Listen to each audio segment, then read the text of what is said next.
স্বামী ভোলানন্দগিরি মহারাজের তিরোভাব তিথি উপলক্ষে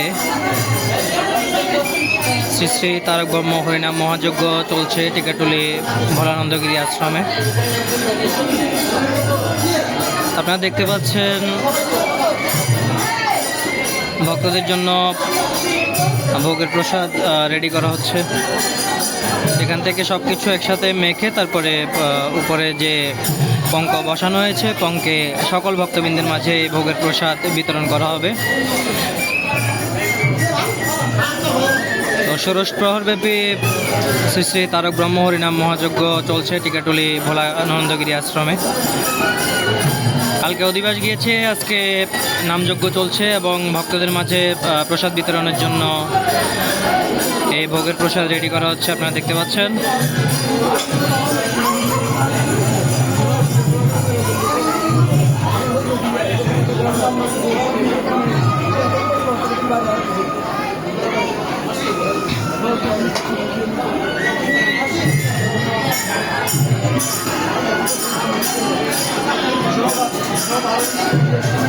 সবাই যাতে ভোগের প্রসাদ পায় সেই উদ্দেশ্যেই সকল ভোগের প্রসাদ একসাথে এই পাত্রে মাখা হবে এবং সবাইকে বিতরণ করা হবে।